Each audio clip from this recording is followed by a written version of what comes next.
Welcome to the Nonprofit Report, your update on nonprofit organizations, issues, and leaders. I'm your host, Marc Oppenheim, and today I'm so excited to chat with the leadership team of Breathe SoCal, Marc Carrel, President and CEO, Gilmar Flores, Director of Programs and Research, and Zach Woolridge, Treasurer and member of the board. So thank you all for coming. Breathing, it's something we all do. And one of the things that we have, our nefarious plan, is to talk about things that we all have in common, and there's nothing more fundamental than breathing. So, Marc, I want to welcome you and the team, Gilmar, Zach, and let's talk about breathing, because you were founded, the organization Breathe SoCal was founded in 1903, and it focused on tuberculosis, but today you are so much more. So could you talk a little bit about your founding and how you've evolved and where you are today? Breathe SoCal started in 1903, as you said, focused on tuberculosis, when tuberculosis was the major killer of people worldwide. And I think the statistic was that 1 out of every 7 people at that point had died of tuberculosis who ever lived, because it was a major killer. And most people don't realize that with the advent of vaccinations and with the advent of antibiotics, we have really done a lot to reduce the deaths from a lot of major diseases that we take for granted today, including tuberculosis. We are a lot, as you said, a lot different. In the 1940s and 50s in Southern California, air pollution was the main problem. People were trying to address it, and they would wake up and the smog would just, on certain days, would just cover and permeate the roads. You couldn't even see it across the street. So there were a lot of organizations that were calling upon the elected officials to do something about it. And the problem was no one knew what was causing it. And no one knew what the, not only the source, but what the smog was.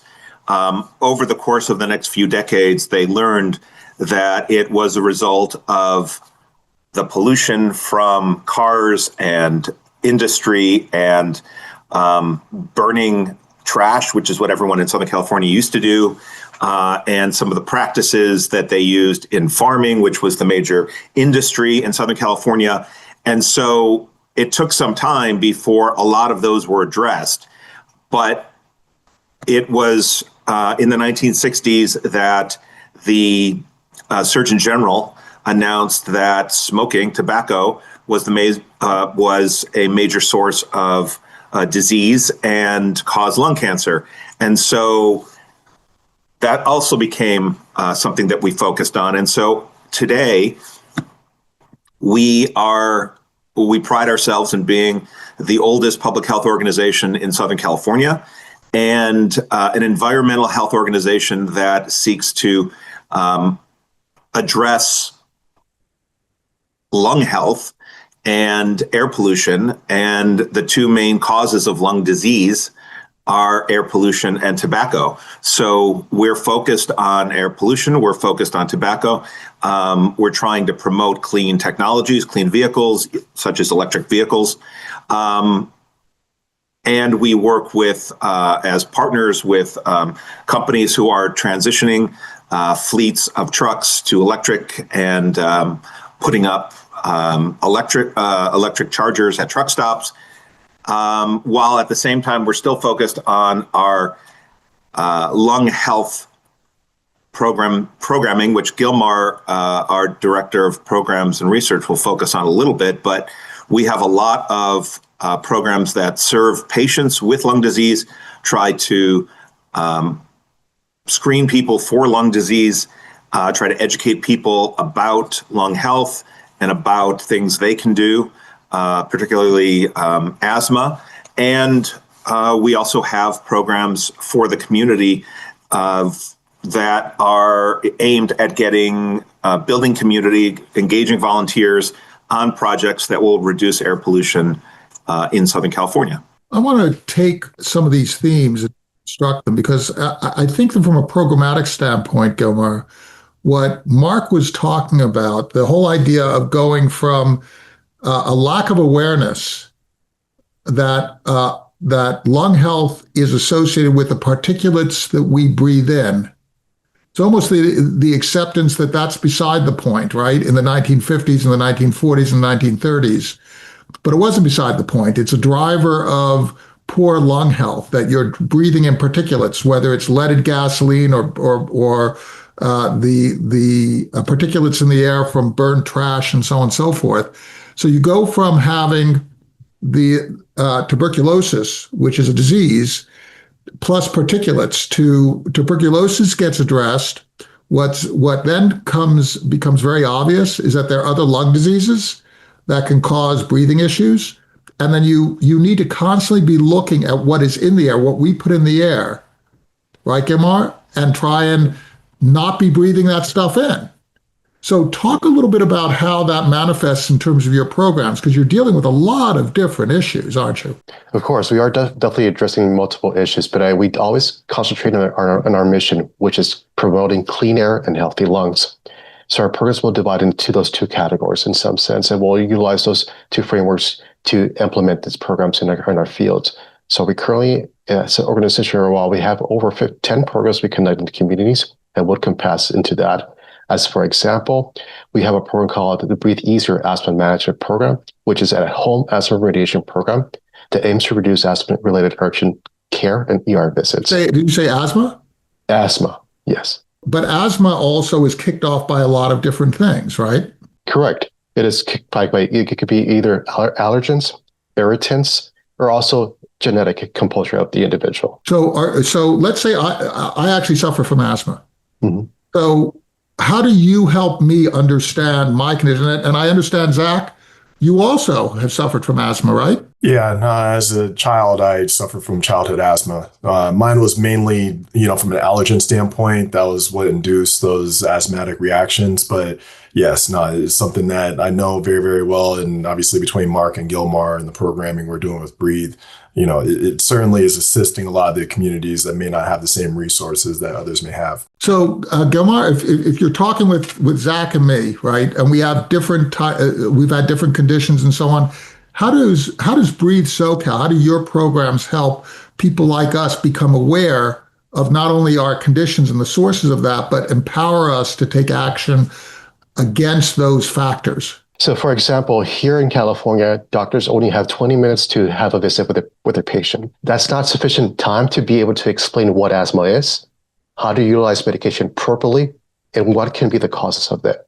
So our health educators take time with an individual to have a conversation with them and go through our list to make sure that we could determine what are those triggers, irritants, then have the conversation with them, how to utilize solutions properly, how to clean at home, what devices they can utilize at home to help improve those conditions overall. Zach, I want to go to you because you're on the board. You have a professional career and it's in finance and financial management and so on. How did you come here because of your childhood asthma or any other association with the community that caused you to join the board? And if you could also take that to a higher level of abstraction of why your fellow board members have decided to spend their invaluable time on helping Marc and Gilmar advance their mission, that would be great. Absolutely. And I think, I'll actually answer in backwards chronological order. So I would say the fiber that carries all of us board members together is,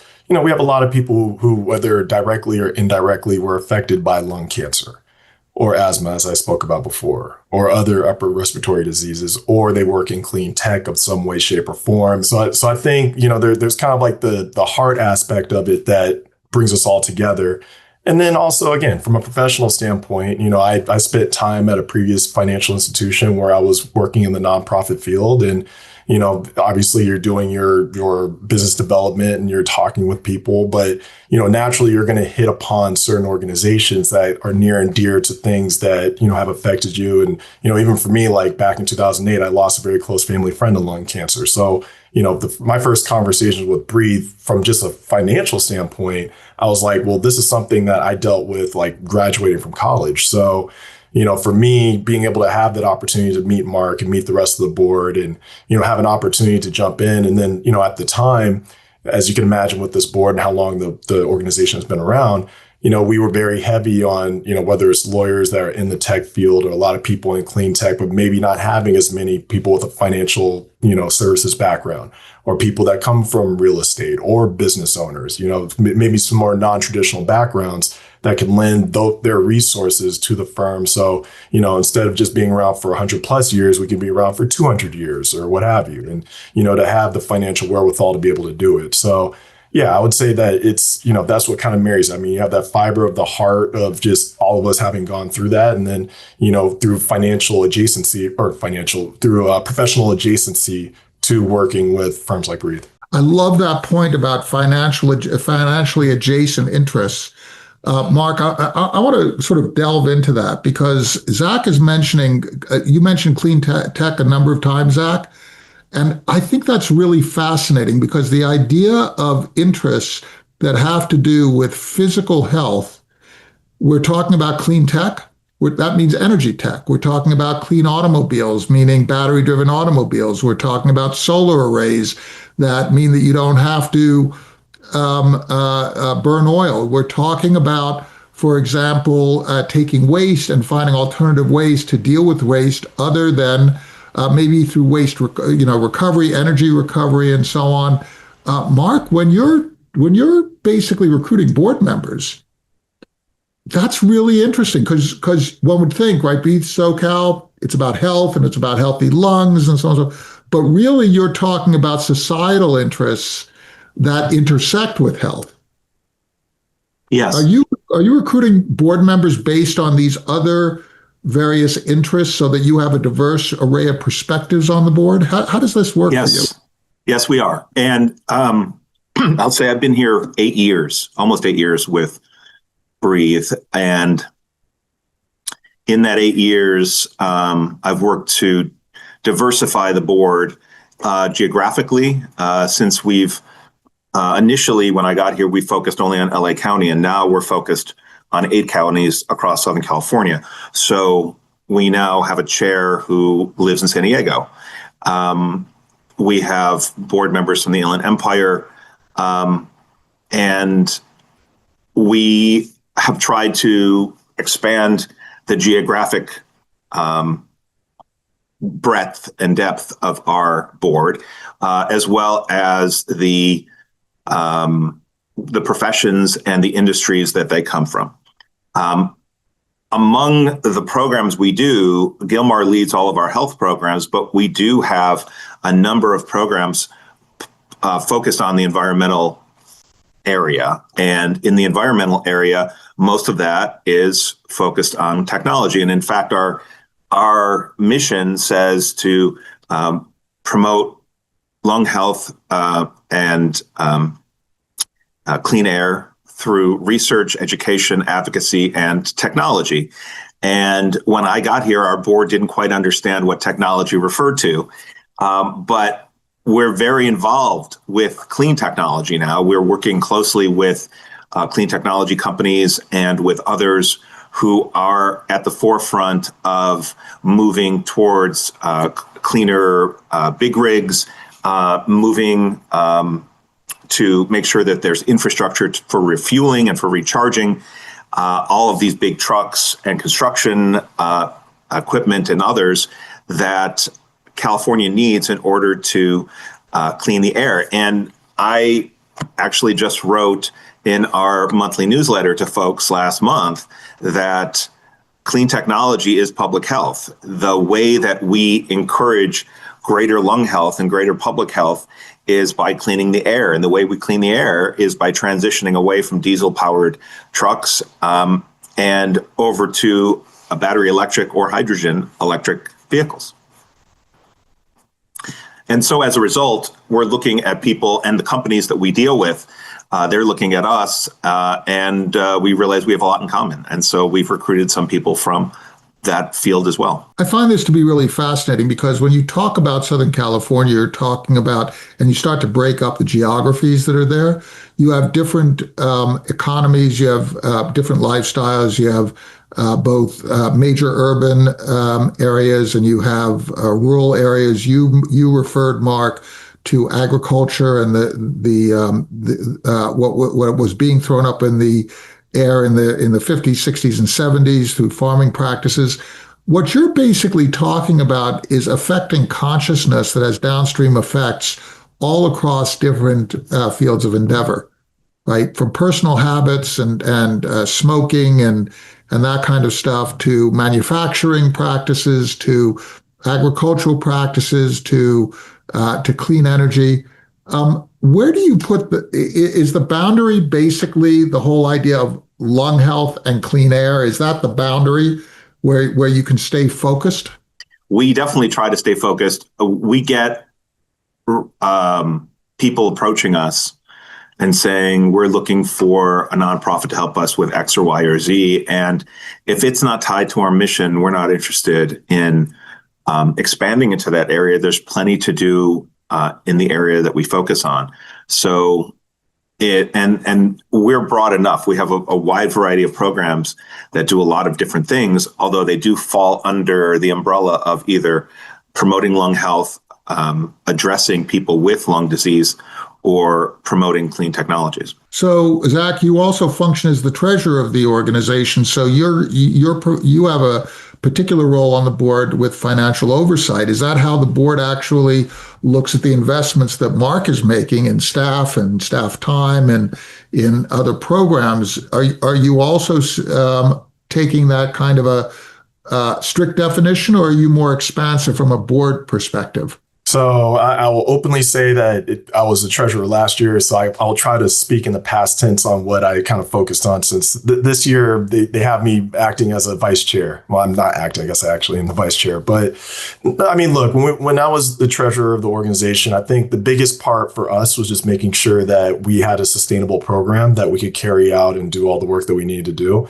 So I would say we probably took a few steps back and just made it really more basic and just have that sort of function and go like, look, like, how are we raising funds? Like, how are we doing with development? You know, how are we properly scaling with our programs, with staffing? Are we staffing at the correct, are we hiring at the correct times? Are we hiring the right amount of people? How are we dealing with like paying vendors? So realistically, we just try to focus on like the blocking and tackling of finance with the org. To make sure that, we were able to continue to grow. So when Marc is out and, talking to whether it's larger donors or new vendors or what have you, like he feels confident and comfortable that we as an organization are in a good place and, leveraging the resources between, people who come from, whether it's from audits or from consulting or what have you, leaning on the board members who are really strong in those backgrounds and making sure that, again, Marc and Gilmar are in a good position. In terms of your programs, Gilmar, if you take a look at LA, you have people of all sorts of lifestyles and economic levels.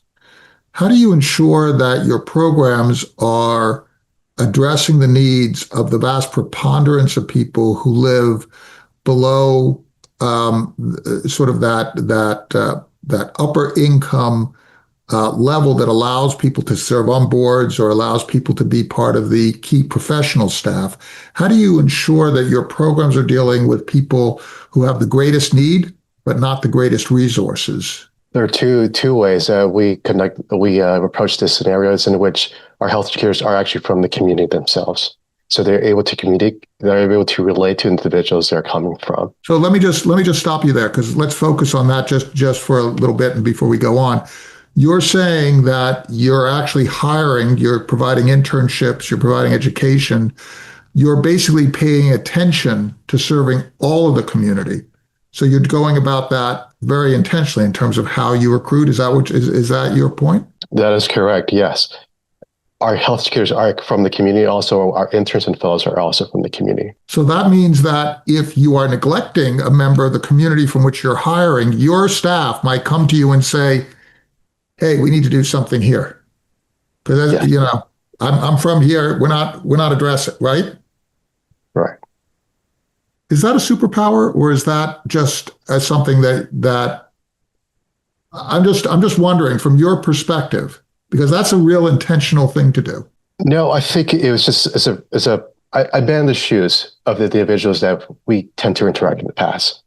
So from a personal experience, I've experience of how people have interacted with my parents who were not able to speak Spanish. They would not be able to have those cultural approaches. So from that experience myself, I know how that feels, how that makes you feel. So as I became the director of this organization, that was something that I had in mind that I wanted to bring, make sure that we are able to approach our individuals that need it the most in a way that they feel comfortable and are able to open up to us so they can also share what are the vacancies that we're not addressing so we can address them as well. Go ahead and talk a little bit more about how you manage these programs to ensure, because it's not just about language or race or whatever. Income is so important, right? Because people are clustered in areas where certain programs, it's tough to finance them, right? The income has to come from someplace outside of that community because the community doesn't necessarily have the means to self-fund. How do you deal with that, right, Marc? I mean, isn't that part of it? Is if we're all Angelinos or we're all Southern Californians or we're all Americans, if your air is bad, it's not like it's going to stay on your side of the fence, right? Yes, that's absolutely true.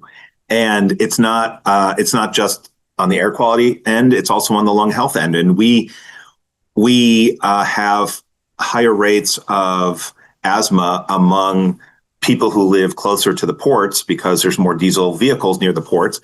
And when the average asthma rate across California is 8%, but asthma rates among African-American children in South LA are 25%, we know that there's a lot of things that we have to do.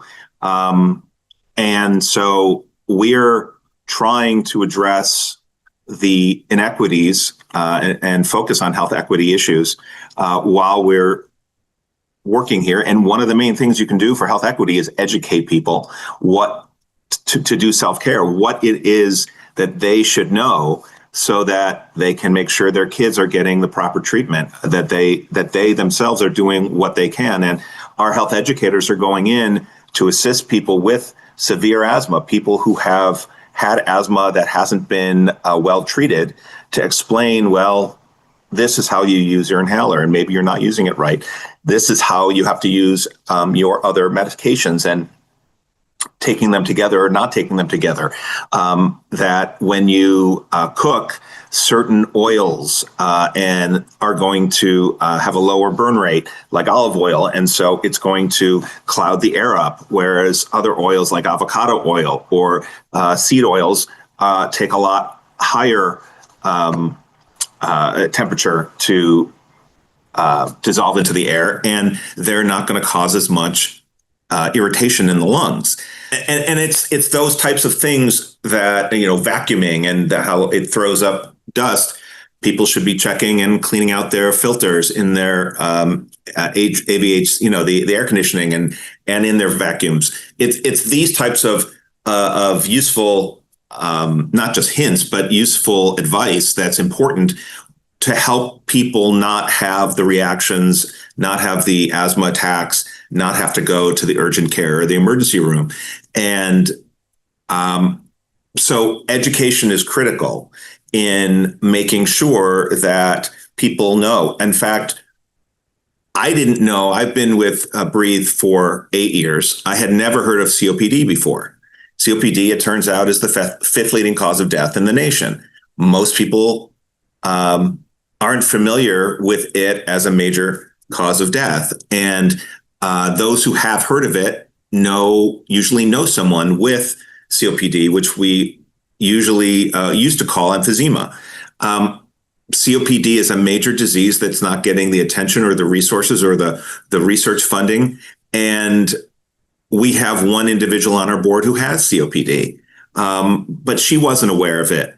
So it's important for us to spread the word about making sure you're checking your lungs and making sure that you recognize the symptoms and you recognize the triggers so that you're not responding if you do have lung disease, and you're checking yourself to make sure that you're not at risk. I want to talk a little bit about, because we're coming to the end of our time, I'd like to talk a little bit about the intersection of education and advocacy and science.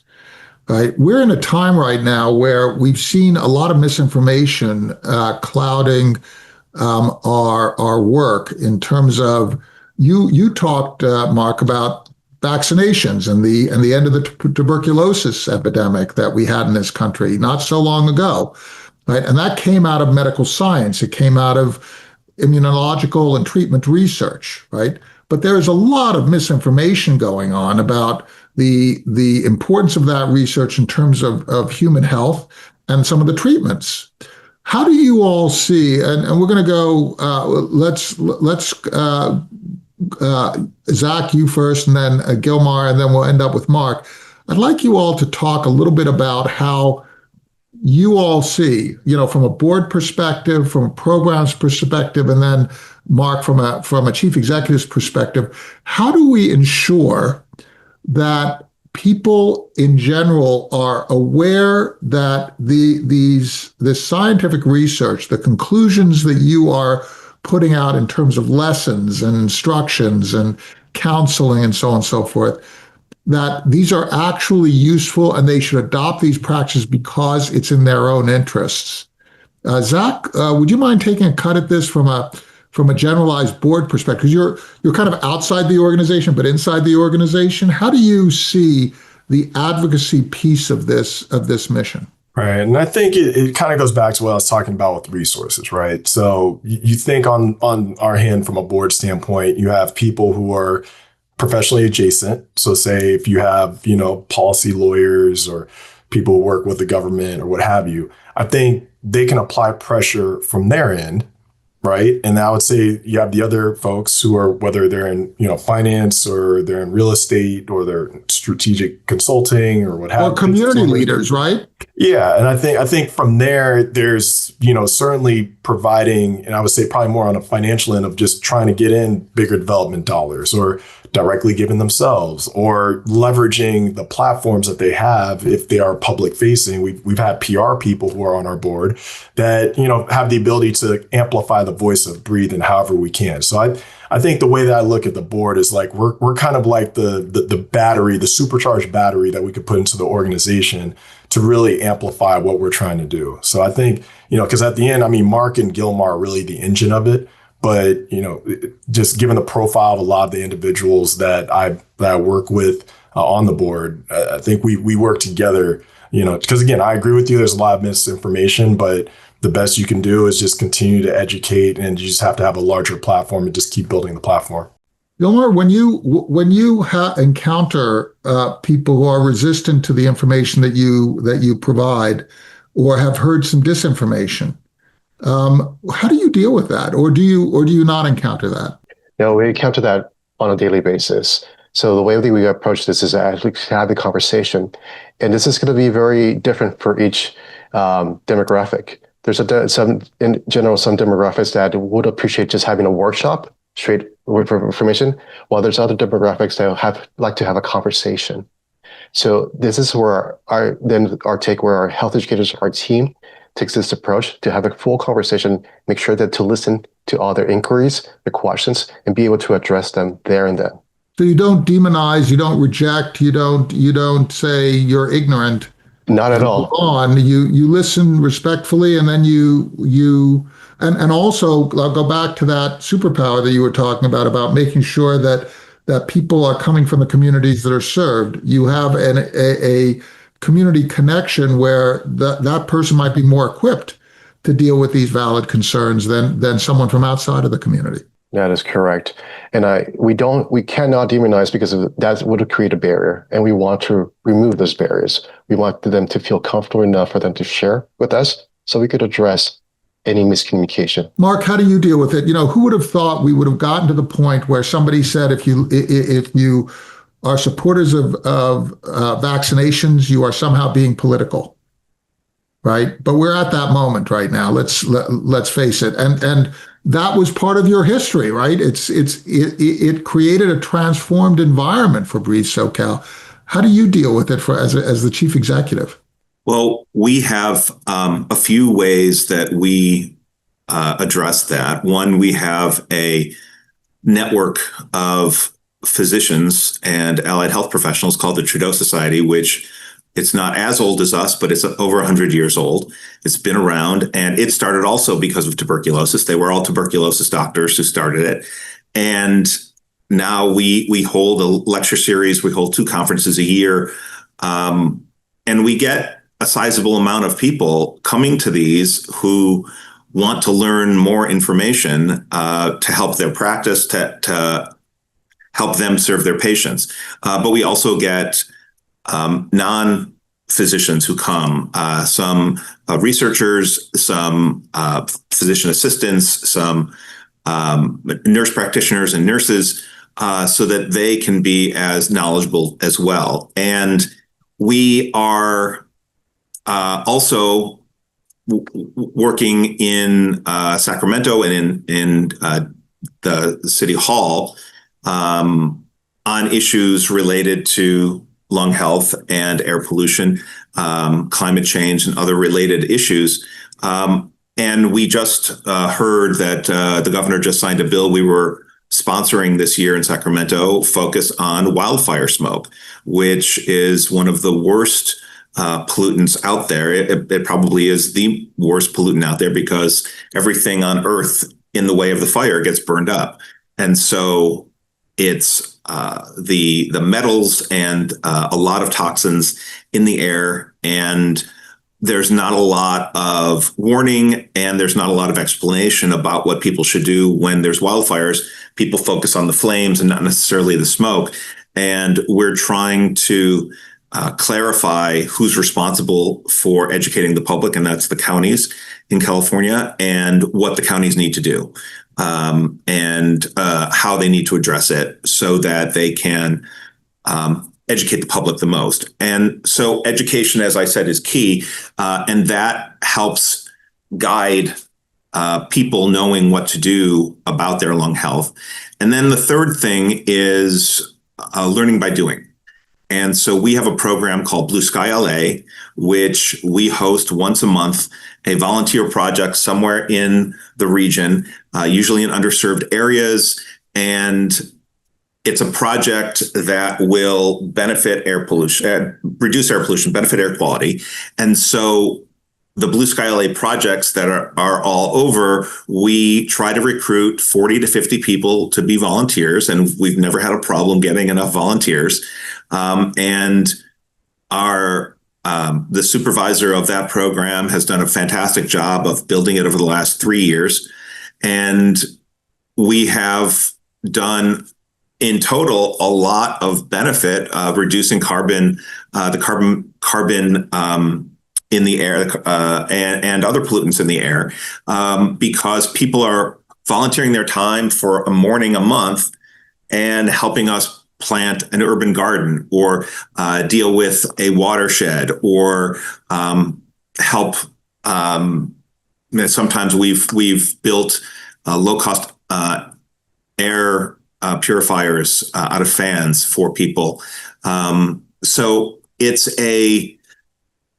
gives us an opportunity while people are volunteering to learn about who we are, what we're doing, and why it's necessary. And learning by doing, I think, is another useful way that we spread the information we want to spread, and we spread